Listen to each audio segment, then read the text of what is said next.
The following video and commentary is a compilation of information and interviews with property owners in Calumet, Fond du Lac, and Dodge counties, and Lincoln Township in Kewaunee County, all in Wisconsin. The reason for these interviews is to bring to light the issues individuals living with wind development are facing. Selection was based upon a cross-section of the population made up of hosting and non-hosting, farm and non-farm, business owners and homeowners. The questions asked were standardized, non-varied, in order to negate bias in interviews. The residents of Wisconsin have been experiencing wind development for several years. Of the 3 areas visited in this video, the 2 wind farms in Lincoln Township, Kewaunee County, began operating in 1999. The Horicon Marsh Project in Dodge and Fond du Lac counties were constructed last year and have only recently begun operating. The Johnsburg Project in Calumet County was constructed last year also, but is not operating due to complications. Being that large-scale commercial wind development is new to Michigan, we felt it necessary to travel to Wisconsin in these areas to find out firsthand what people are living with, what they think, and just how their lives have been impacted. We found the people in Wisconsin were more than willing to talk with us about their experiences, and certainly could have spent more time and talked to more people, but it became apparent after 5 days of interviews that the stories were similar. An interview with Andy Schroffnagel, a dairy farmer, was not able to be conducted by video because he was in the process of milking his dairy herd. He did spend several minutes with us discussing the issues of the area and hearing his experience. Andy wanted to do his part to help the environment since the state of Wisconsin is pushing for wind energy. In parting, though, he expressed a concern that he hoped he hadn't made a mistake and was very uncertain as to the long-term effects of stray voltage on his dairy herd, and seemed very concerned about the general effects of this type of development in the community. My name is Kurt Kinshu. I was born and raised in this area. I've lived here for 45 years, and we've been fighting this project for over 3 years now. Do you know how people have been impacted by the windmills in this area? I mean, as far as noise or property values, or can you comment on any of that? Sure. This project here, in the Brownsville area, Fond du Lac and Dodge counties, is a very new project. They just started building the turbines in the fall of 2007. They're in a process now of completing construction, and they've got 86 that they'll be completing for now. At this point, there's been no issues with health effects yet. I mean, again, it's a brand new project. Some of these turbines aren't even online yet. They're not even active. We've had numerous people complaining about the noise. I personally received quite a few phone calls because I've been one of the leaders in the fight for the last 3 years. Okay. In fact, I will give you shortly names and phone numbers of other people that you could certainly go meet with and talk to. There are several homes that are currently for sale. Because of the wind turbines. There's at least one that I know for sure where the family sold their home right before the turbines actually started going up because they did not want to live in a most project area. That was the only reason why they sold their home. And there's at least 2 others that are currently for sale for this same reason, because of the wind turbines. I suspect with time there'll be others that'll be going up for sale as well.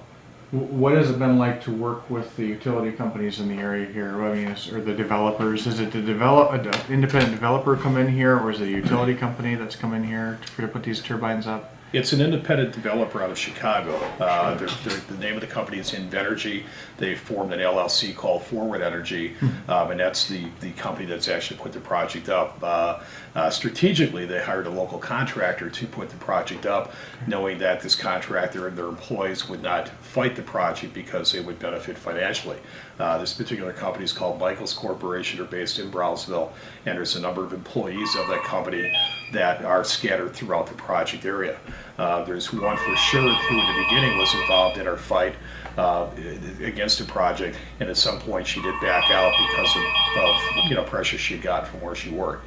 And that's something I've seen in other areas of the country too, where they tend to hire local contractors. I mean, A, it may be a little bit cheaper, but B, if you hire a local contractor to build this thing, you're not getting the opposition. So the jobs that are being created by the project are mainly construction jobs. Has there been like a windfall of jobs created by having these, you said 80 some plus 88 turbines? Yes. Has there been a windfall of jobs for the local community because of these turbines? Oh, no, not at all. In fact, I mean, the construction process, these people are here for, the 4 or 5 months putting the project up, and then once it's done, I mean, they're back to their other jobs. I know the company is going to have a handful of people whose job it is to, you know, maintain the turbines and everything else. I'm not sure what that number will be, but I believe it's certainly is less than 10. Local people, or? I'm not sure where they've hired them from on that. I don't know. But as far as any other impact, no. In fact, there's serious concerns about the long-term economic impact on Fond du Lac County and the city of Fond du Lac as well.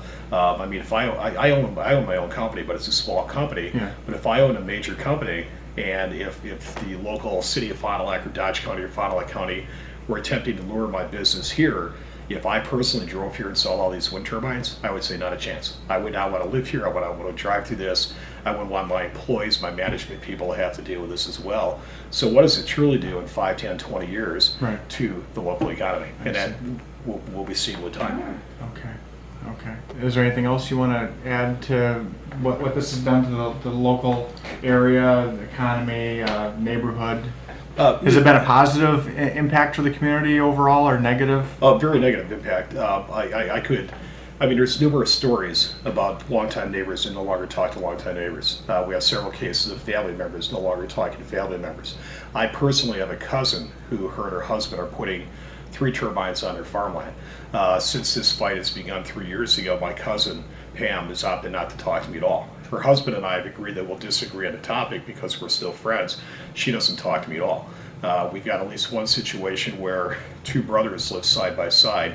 One is hosting a turbine, the other one and his wife are totally against it. The families no longer speak to each other.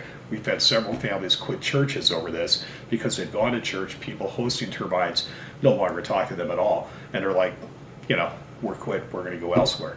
So, and that damage is there forever. We also had a vandalism and theft spree 3 springs ago, where a guy named Michael Elsinger, who at that point was going to host 2 wind turbines on his land, was actually out stealing and vandalizing our yard signs against a project. I personally caught him. I'm a former sheriff's deputy. I personally apprehended him. He was charged, he was convicted, and then I filed a lawsuit against him as well for violating my rights to free speech. So that's the kind of crap, for lack of a better word, it's brought to the community. Yeah.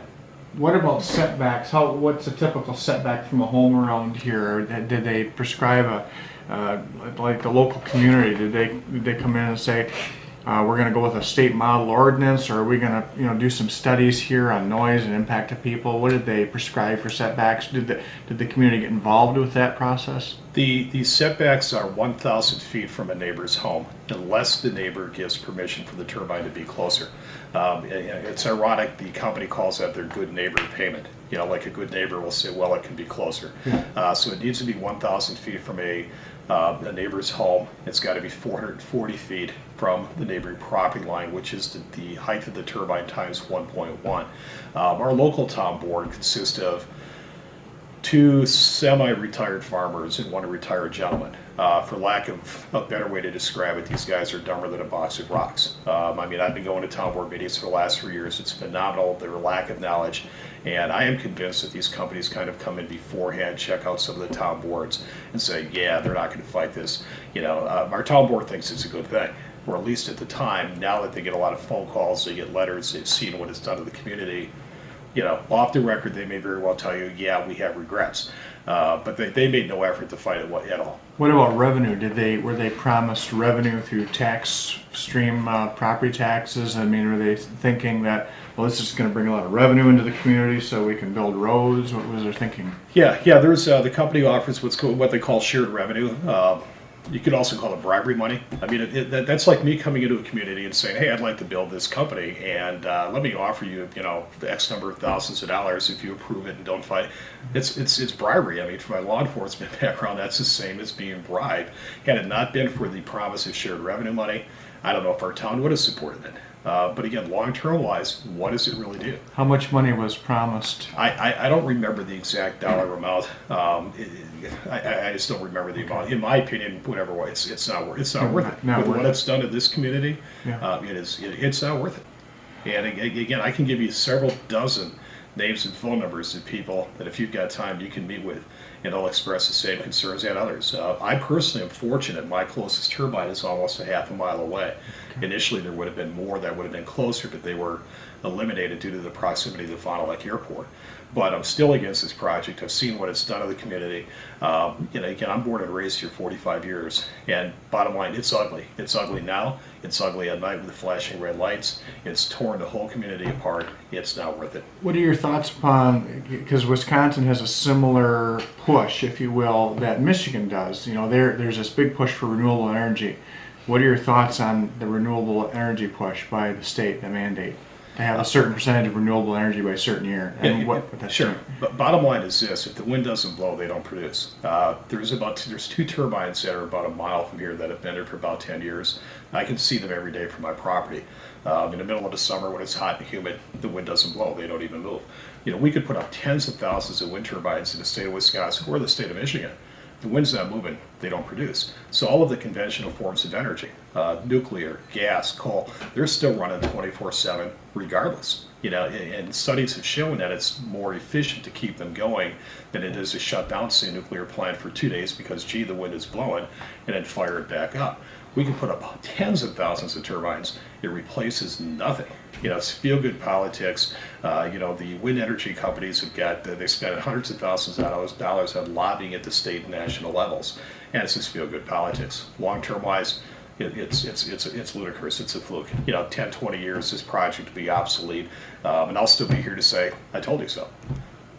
What's the general consensus of the people that live in the area with that mentality of the renewable energy push? I mean, The only people that are in favor of this locally are the local farmers who are hosting turbines on their land. Outside of that, good luck finding people out to say, hey, this is really good for the environment and everything else.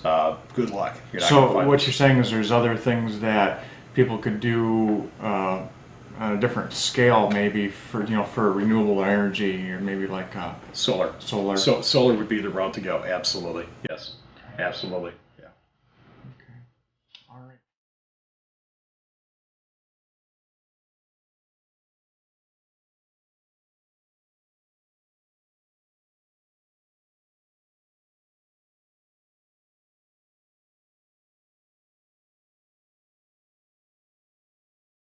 Okay, we're talking to Larry Wunsch from Fond du Lac County. Larry, what can you tell us about your experience with what's happened here?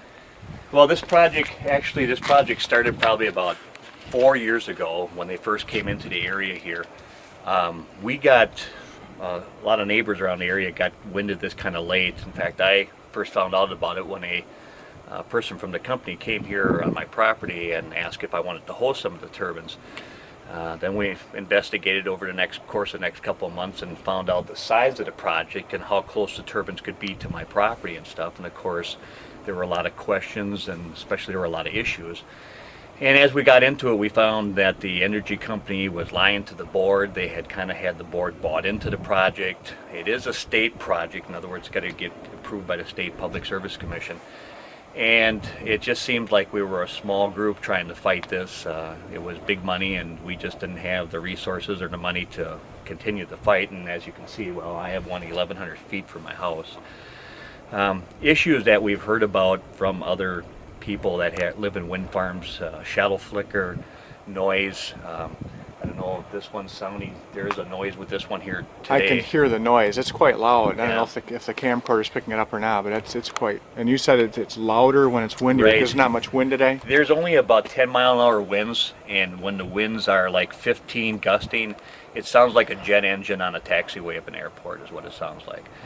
The shadow flicker, when that is the west directions and the sun gets right behind it. This time of year, it gets right behind it. So I have a blade flicker that flickers over everything in the house here. I have a sunroom off the back of the house that it looks like somebody is flashing a camera. Now maybe some people can adjust to that, but I can't. My wife and I have a real hard time with this. We have a lot of money invested in our property. I mean, this is our home. Everything we have is invested in this property. And I guess the change from that to what we had is something that is a problem with what we're dealing with. You know, you mentioned that if the windows were open in your house, that you would hear this noise on a windy day. Can you describe it? You hear it at night? Would it wake you up at night? Well, here's what's the difference is. If you walk out in the field, you can hear the wind through your ears. But if you stand inside my bedroom, which is off the front of the house here, I'm standing in a completely quiet environment. And when I open up the windows, that's the sound I hear. I don't hear wind running through my bedroom. I'm hearing the sound of the turbine. So people will say, well, I went to a wind farm project and we listened and it wasn't that bad. But you've got to be in an environment where it's quiet and you open up the windows. That's where our argument is about the noise. And not only with this one, but even ones that are farther away. So, I mean, some of these are out 2,000 feet away. I can still hear those today. How big of a project is this? How many turbines are here? The project is cleared for over 100 megawatts. That means they right now the project was 133 wind turbines. They have over 80 of them up now. This is a phase one. They're going to go into a phase two. So with the setbacks, they could actually put more into our township. I don't know. I sure hope they don't do that. Have you talked to some of your neighbors in the area? How are they impacted, and what are their thoughts on this project? We have a group of neighbors that has pitted the township against each other. If you drive through our township, you can see signs. The signs will say, good neighbors don't put up 400-foot wind turbines. You know, it's all about money. It has nothing really to do about renewable energy. And I think the people hosting them are aware of that. But, you know, we definitely, there are two sides in the township. How many people or how many families would you say are impacted by this development? There's probably, I'm guessing in our township, and we have this in a corner of our town, I'm guessing there's probably about 20 to 30 landowners that are impacted. Now, there's only about 4 of them, actually I think there's about 8 that are hosting the turbines. So the rest of them are non-hosters is what it is. People will argue that we're not my backyard people, but I would ask that when you go out to a person who advocates wind turbines, and especially the developers, ask them if they have a wind turbine 1,100 feet from their house. Ask them when they get out of their house, wherever they live, how many wind turbines they see. So, What are your thoughts on how issues were handled at the local government? the whole board, remember this, in the town of Byron, Fond du Lac County here, all the 3 board members do not live in the project. They live on the outskirts of the project. The 6 people on the Board of Appeals that decides on the permits, none of them, in fact, almost all of them can't even see the project. So that gives you a little insight of how that was decided. Do you have anything else you want to add, as far as what it's done to the community or how people feel about it? My recommendations is to anybody looking at wind turbine development is take their time and study things, research it out. There's a lot of stuff out there. Wind development in the country is fairly new. In the state of Wisconsin, this is the first project of this size. They had smaller projects, but it was slam, bang, boom, sign this, sign that, let's get this thing going, and we never took the time to research property values, which we asked for, a property value protection plan, which they said we can't really do that, we'll never get the financing, which was nothing but a bunch of BS. They could have done that for us. That would have put me more at ease knowing that if I couldn't sell my property, I would have a backup plan. Now, a lot of these projects are taking place not only in Wisconsin and Ohio or Michigan or New York.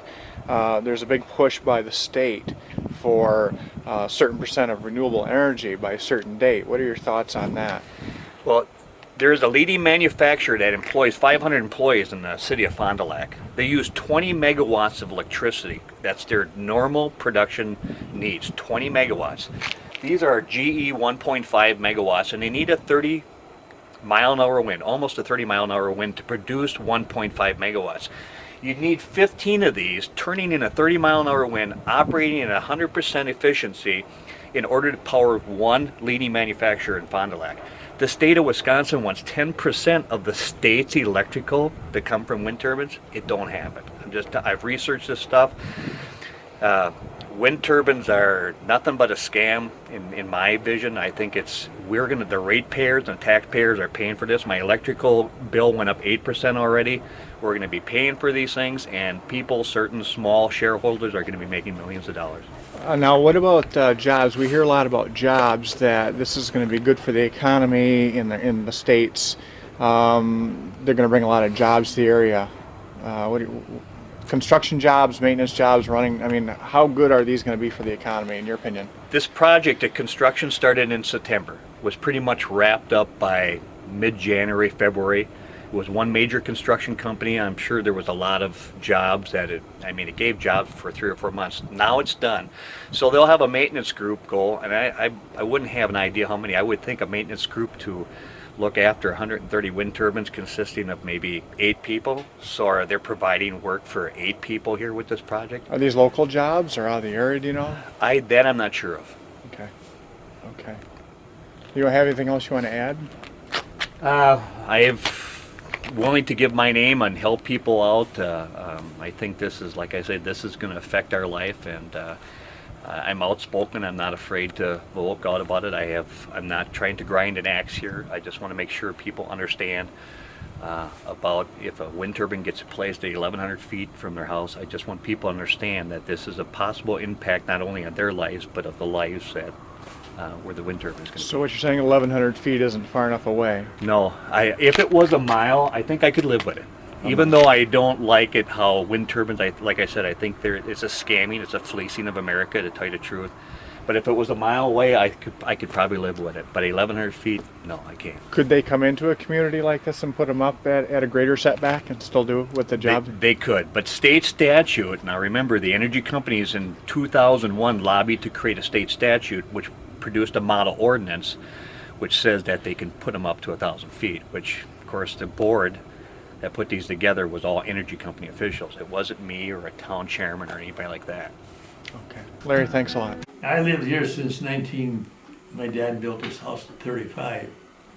I farmed, then I worked for the Department of Agriculture part-time. I worked myself up from the field to the county committee and then to the county executive. So I spent 22 years in office. And then I retired at 60.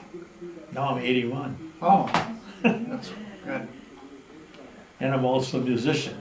I had a dance band 30 years. I still play a lot of piano in nursing homes. Okay.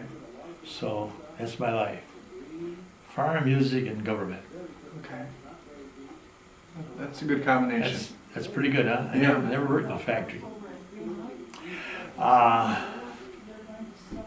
Yeah, this thing came up here, you know, they do a lot of tramping around and do tests, and they apparently found this to be a good windy area.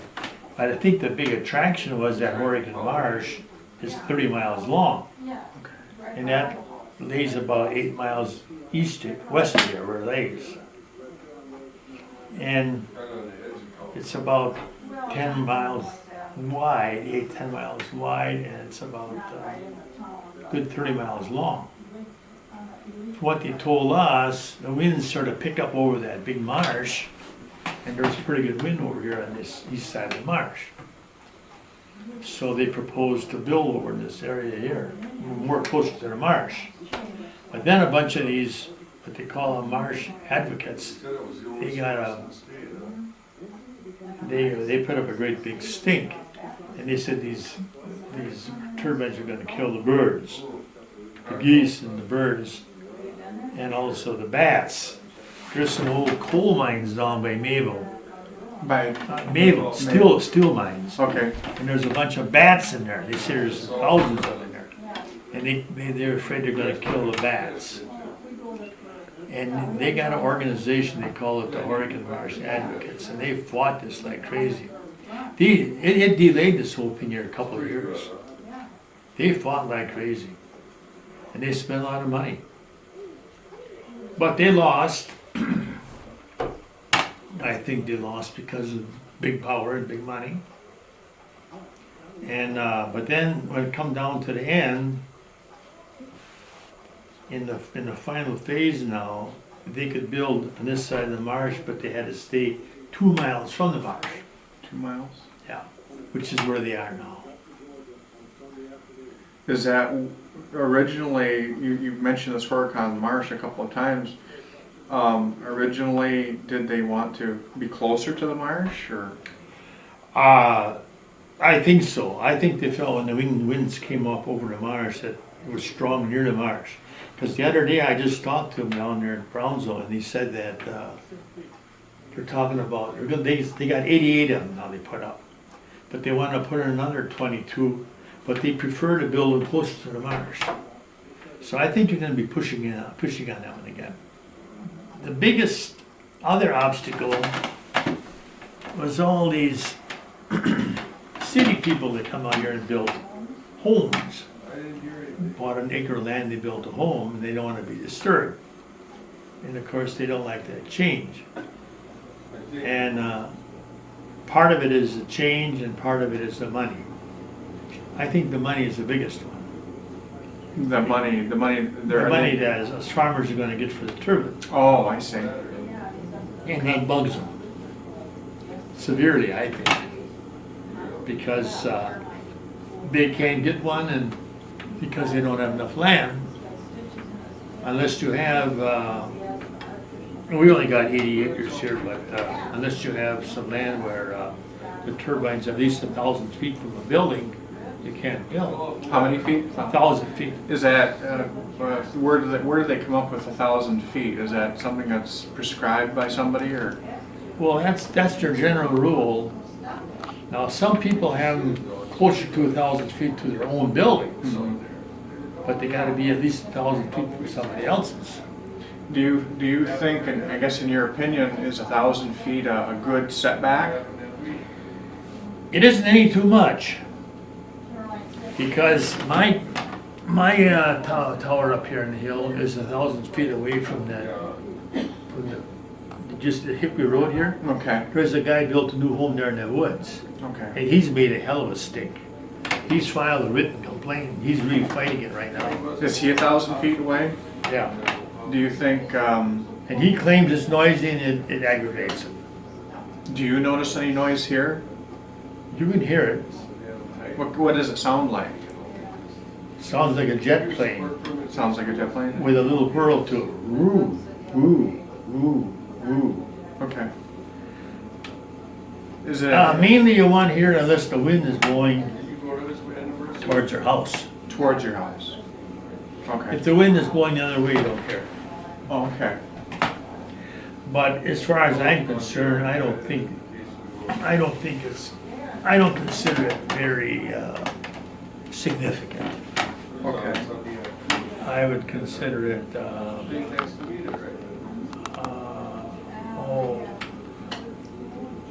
it's something I think that as time passes, you won't even notice it.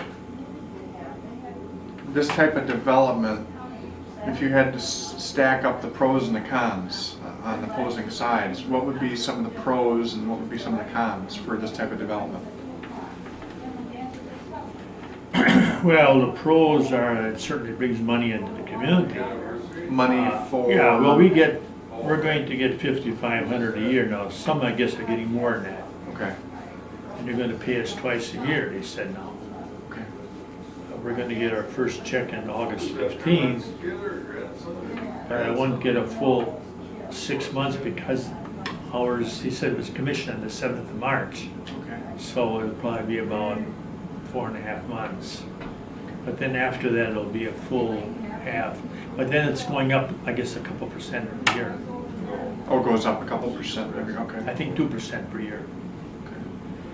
They're very, very good about, they bend over backwards with their PR program. And they're bending over backwards to help the people and pay us right. Now, right now, they got a bunch of meetings.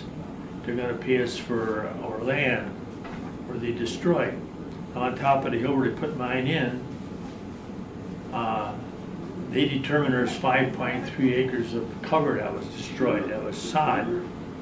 And I'm gonna get $2,544 for that. In Michigan, our governor over there is talking about economic growth with this type of development, creating jobs. Yes, well, they're Okay. gonna, they told us now they're gonna have, right here in Brownsville, putting up they bought a big building in Brownsville for their office. They're gonna have full-time gal there all the time. They're gonna have 14 people working here all year for the first year, and the second year on, they're gonna be 7 full-time people here. employed. So about seven full-time jobs, and that's From the second year on. from the second year on. Yeah. You figure over 80,000 turbines and they're all getting, you know, over 5,000 apiece. That's a good chunk of money coming into the community. Per landowner. Well, I mean, that money is going to come into the community. Right. The landowners, they spend that money They're locally. going to spend for something. Right. I think we're going to be buying things we otherwise wouldn't buy. Okay. I'm sure I will. The other thing is, at one of the meetings, they said that the town is gonna get a chunk of revenue from the project. Do you know how much? They told us that our taxes for everybody will be reduced approximately 20 to 25% if the town board applies that all to the taxes. The town board might take that revenue and spend it on a new truck or a new building or something, see? It all depends on what they do with it. But the town will be getting revenue, a pretty good sized chunk. So that's not gonna hurt. The biggest reason I'm all for it is that it's clean. It's as clean as it can be. Probably the only other ones that are really clean are solar power or water power. And I would lean that way personally. For solar? For solar or water power, Or water. I think they could do more than that. But I definitely am in favor of the whole thing because I think we should get off this oil kick. We burn way too much oil. You mentioned change, and when there's change in a community that's kind of disruptive, can you comment at all as to how that change has impacted the community? Has it been a positive? Has No, it been it's, negative? in general, my neighbors are a little sour to me about it. Sour to you? Yeah, my neighbor up the road, he would always stop in every couple of weeks. He hasn't been here for 6 months because he's mad because I got the tower. And the other one's still got a big sign up. It says, a good neighbor would not put up a turbine, it says. And this neighbor over here, he's been bitching to other people. But in town, I haven't heard too much. In this little town here. Why do you think they're mad? But, well, they're mostly jealousy. Jealousy? Jealousy, because he says farmers are greedy. That's the general idea they have. He said we're greedy. Did you say that the people who were making decisions on allowing this development to take place, did they listen to the concerns of the local people as far as the questions on what the impacts would be and setbacks and environmental concerns? I would say at the township level in particular, no. By then, the company was so embedded with the township that there was no chance anymore. They had to We went go, to township meetings, other townships. the townships had to go through their legal, I mean, they had to do public hearings and all of that because they're required to. But it was very obvious that the town board had their decision pretty much all made up. Especially in Dodge County, I mean, they listened to us because they had to, and that was all. They very clearly had their decision all made before the public hearing even occurred. In the town of Leroy, which is one of the main townships, the closest one to us, the town chairman would come to the county board, the county meetings, not the county board, but the county meetings when they were writing the ordinances for the county. She would attend those meetings with the wind company. Always sat right next Right to next to the him. representative from the wind company. And the wind company actually helped the county draft the ordinance. The wind company did. The wind company did. And what was, how do I ask this, the basis of their ordinance drafting? What did they base their facts on? Was it based on some type of sound science or planning or? Well, what we've learned since, no. The answer to that is no. At the time, I guess not I'd have to say we were uninformed. I wouldn't want to use the term ignorant. We were uninformed. Even when you Um, say people aren't watching their local government, we did. It's just that, no, you're not watching every single Yeah, committee meeting, right. but we're very informed. Right. And yet this was very Wisconsin right now has a model energy ordinance that they recommend for the townships or counties to use. And that it has, if I remember right, I think it has 400-foot setback from roads and things like that, 1,000-foot setback recommended from residences. What we have learned since is that that ordinance, the model ordinance, it's not a mandatory, but it's a model ordinance that was actually written by lobbyists for the wind companies. And they drafted this, and it was just adopted by, the state as this is the model that you should be following. And we do have a state statute that says that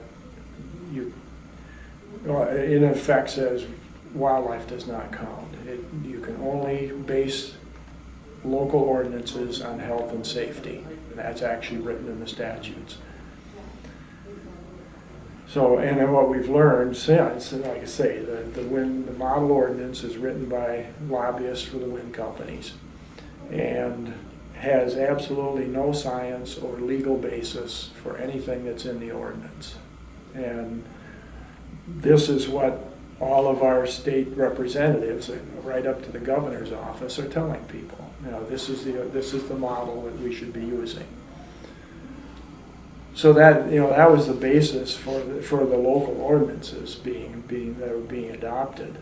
Could the local community have drafted their own ordinance and taken into consideration? That's what many have found What out we've learned now. since, yes. That's what many are doing. And what we faced at the time, in our particular case, we testified against what was being proposed at the county, at the county hearings. And the wind energy companies sat there with their attorneys, and anytime we suggested that we should be having something more restrictive, they would state that the law says you can only consider health and safety. And I think we were actually not just, what's the word I want to use? We were threatened that if we do anything other than this model ordinance, you'll be sued Threatened by whom? by the wind energy companies. By the wind They're energy. lawyers. We'll take you to court and we'll sue you if you don't follow the model ordinance. Because they would be at these public hearings. They were the ones. What, when you say you testified before a committee, what were the areas that you testified on? Well, personally, for myself, our organization, the Horkin-Marsh Systems Advocates, fought this project based primarily on wildlife concerns. At all of the hearings and everything, my personal comments, yes, I supported the wildlife concerns, but we always addressed both the aesthetic and health and safety. We didn't feel that what was being proposed, was adequate from health and safety standpoint, and we're very much opposed to it on the aesthetic effect of putting these things all over the landscape. And but that was my personal comments, even though we were being told that we can only consider health and safety. Were there any health and safety issues that were brought up that were considered? At that time, we didn't have enough knowledge to effectively rebut. How about at this given time and moment?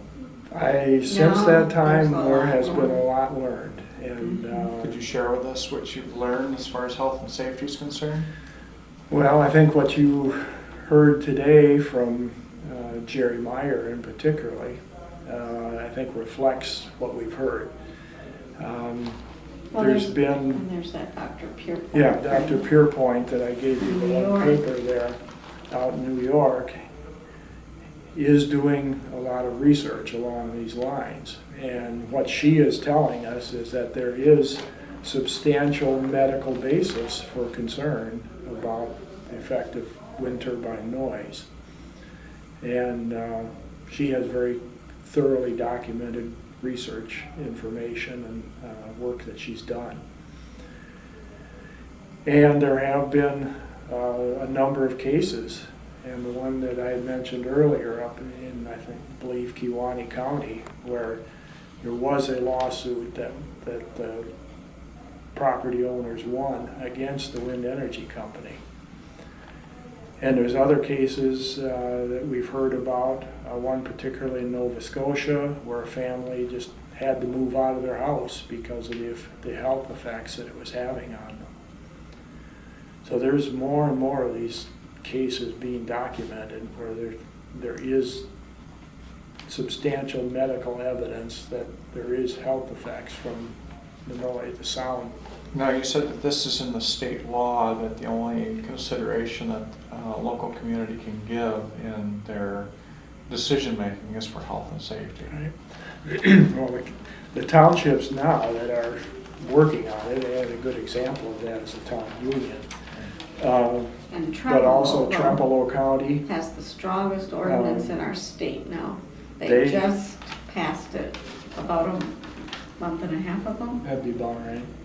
There's someone that, They have Could done give a you lot of more. research and gotten into the literature, and they are coming up with what they consider substantial evidence that there are health effects from these turbines if they don't have adequate setback. And I believe Trempealeau County is a 1 mile, isn't it? I think what Town of Union is proposing is a half-mile setback from any residence. I believe Trempealeau County's ordinance says 1 mile. they're definitely the strongest ordinance in the state Right. at this time. And they feel that they have adequate research information that if, they're threatened for a lawsuit, that they feel they can defend themselves. So now what the outcome of all these these particular cases are, too soon to say. I'm sure the wind companies are going to try to overturn them. Whether they'll actually try to go for a lawsuit against them, personally, I doubt it, because I don't think the wind companies believe themselves that they have adequate information that they could fight it in court. They'll threaten it. I've been keeping a daily log, and I think it was March 5th, the turbine that's 1,560 feet behind our house was turned on. I didn't know it at first. I walked out of the door, and when I walked down the sidewalk, I heard this sound like a jet flying over. So I'm looking up in the sky for this jet. Well, it wasn't a jet, it was the turbine going. So majority of the time, it sounds like a jet going over. Sometimes the whoosh, whoosh, whoosh of the blades turning around. We have another turbine that's about 2,800 feet across the road, and there's times when that's just as loud as the one that's right behind our house. In all, we hear 5 of them from our house. Have you noticed any change in your quality of life because of the noise, or anybody in your family have noticed a change in quality of life? The last Saturday seemed to be the loudest, with all 5 of them running. At one point I was walking across the yard. I had a little, I don't know, funny feeling, different feeling in my head, kind of like after you get off of a roller coaster, you're not completely stable.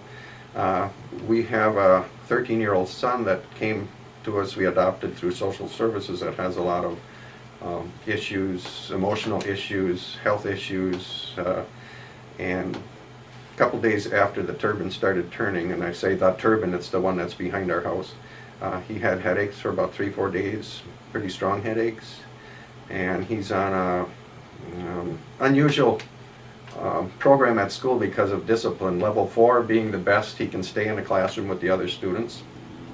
Level 3 he's in a special ed room. Level 2 he's in the special ed room but segregated from the other children. And level 1 he's in a different room, kind of like in solitary confinement. And after these headaches, he went from level 4 down to level 1 and 2 for almost 2 weeks. He'd come home and tell us, he'd tell the principal, he'd tell his teachers that it felt like his head was spinning 100 miles an hour. So we can't prove at this time that it's from the turbines, but we're thinking there's a connection. When we first heard that the turbines were going to be built in our area, my wife was concerned because he's kind of like radar on MASH. He hears a siren, tells us there's a siren, and we don't hear any siren, and then a couple seconds later, sure enough, the fire department's out or there's an ambulance run taking place. What has the interaction with the local officials, either township or county, been with its residents? Can you comment on that as far as this type of project? I think most of the groundwork was taking place before the residents were aware. I think the energy people visited the counties, the towns, and it was, like I said, be blunt and say it was cut and dry. And then there's a few local residents that caught wind of it and attended meetings, tried to tell the town officials. Here it's a very small township, as far as there's a chairman and 2 supervisors. What township are we in right here? We're in the town of Byron. It's in Fond du Lac County. We're in the southern edge of Fond du Lac County. Okay. When you talk to your local neighbors, you know, in this area, what's the general consensus? Are they satisfied with the project? Do they have concerns? Are they unhappy with what's taken place here? They feel that they had, you know, issues or concerns that weren't addressed? I think some of the farmers feel they were misled, and after they signed a contract, the energy company pretty much walked all over their land. They didn't build roads in a common sense manner. They stayed off of fence lines. Some cases they went straight with the fence line and then cut diagonally across the field. I was at the first meeting when the energy company came and made public, you know, made available to the public. And they said there wouldn't be maybe 1 acre to 2 acres of land disturbed on each site. And if you take the width of the road and the distance, some of them are a quarter to half a mile off the main road, they're disturbing quite a bit of land. Now, this area we're sitting in, are there a lot of homes out here that turbines are situated close to that, you know, people would be affected by? I would say yes. The majority of the turbines would be close to homes. And there's the setback, I believe, is 1,000 feet. 1,000 feet. However, we're 1,500 feet and 2,400 feet from turbines, and we hear them. To me, they're a real nuisance, and 2,500 feet should be a minimum. So you're saying 1,500 and 2,500? Under the state guidelines, they could essentially come closer to your home. You're already being affected by the distance that they're at now. What would it be like if they were at 1,000 feet? Would it be unbearable? I would think in time, only from what I've heard, that the low frequency noise, something we may not hear or be aware of, but it's in the air, and our bodies feel it, even though sometimes consciously we're not hearing and feeling it. There's one that's about 3/4 of a mile from my house. Last Friday night, my son was up at 1:30. I saw the light on, and I sent him off to bed, and I could hear something, and I went in our family room, and I could hear what I call turbine number 6, which is 3/4 of a mile away from inside my house. You know, to me, that shouldn't be. This is, we're just coming into spring out of winter time, so you haven't had your windows open, and you're hearing the noise in your house. What, do you normally have your windows open in the spring and summer? Sure. Would, We just installed this new patio door, and that would be open, bedroom window, back room window, and I don't see where that would be possible. Or we have this little patio outside. I don't think it would be fun having friends over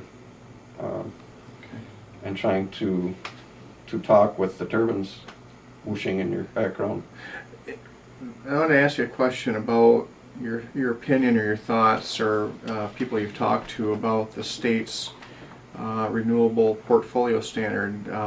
As we understand it, there's a big push by the state to have a certain percentage of energy coming from renewable sources by a certain date.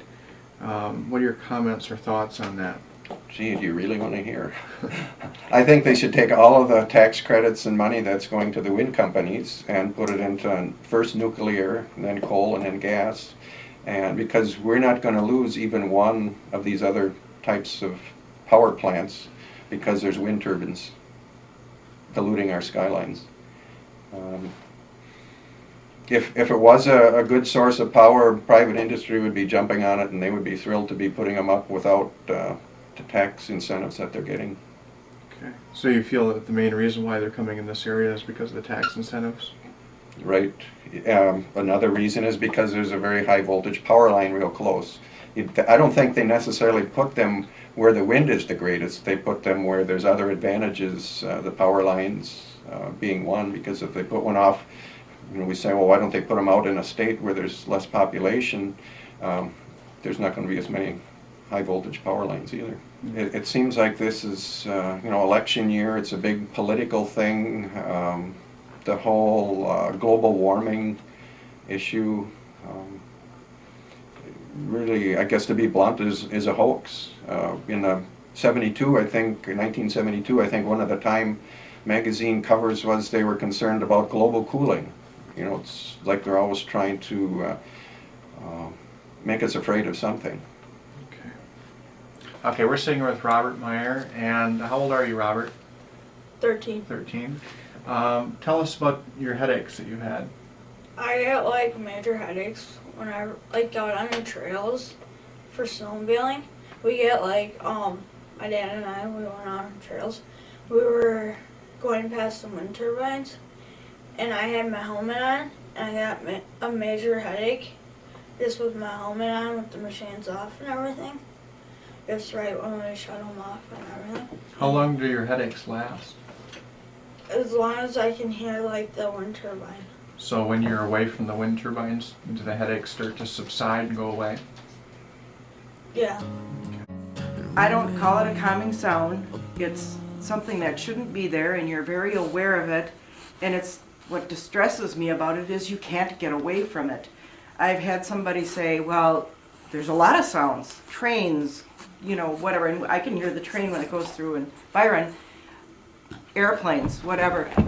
But that comes and goes, it goes away. But this is something you cannot get away from, and after a while, you've got to really work on getting your headset so that it's okay, I've got to live with this. It's there, it's not just going to go away, and it doesn't go away, and it's very distressing at times. Okay. I wanted to ask you a question about the effects on the local community. You've talked to your neighbors in the area.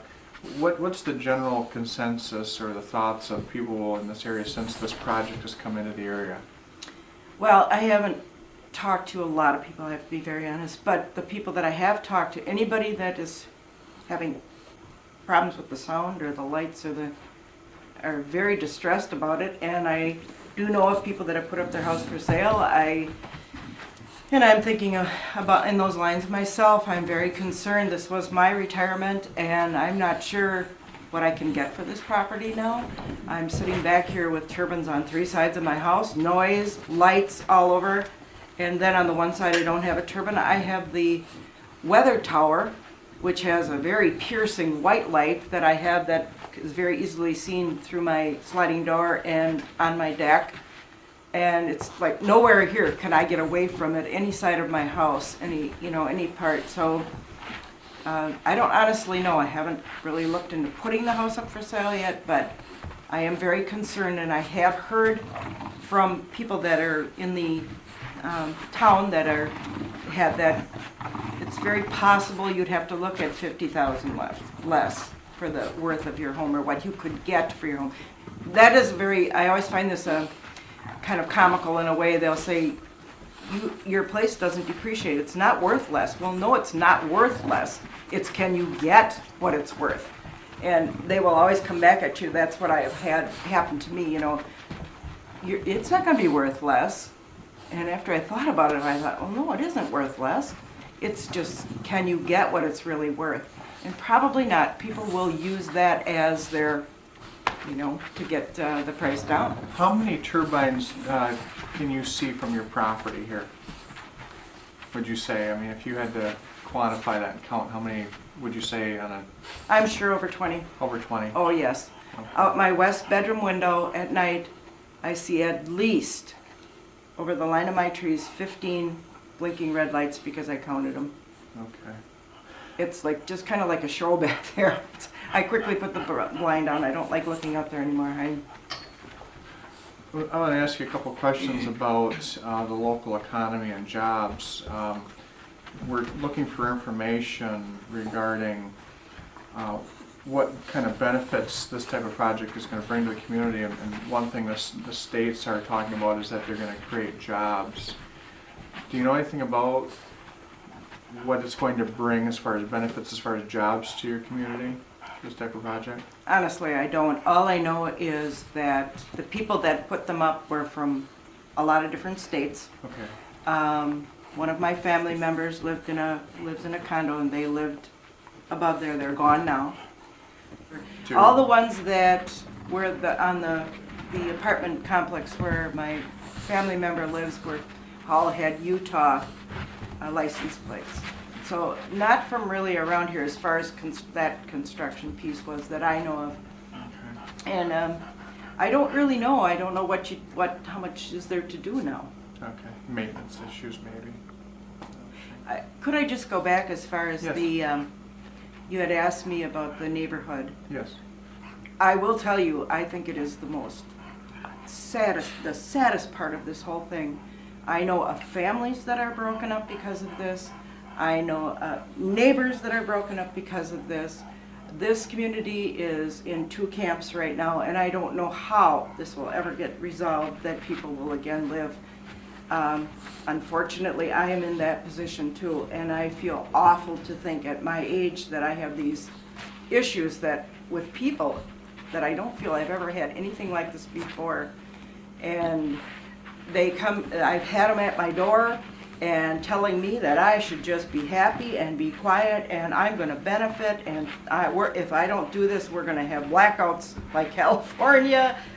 I've had it all said to me, and I've just chosen to be, I'm not arguing with anybody because it doesn't work, but I do know of many situations. Truly, I'm no guru on numbers, and for everything I've read, they are not efficient.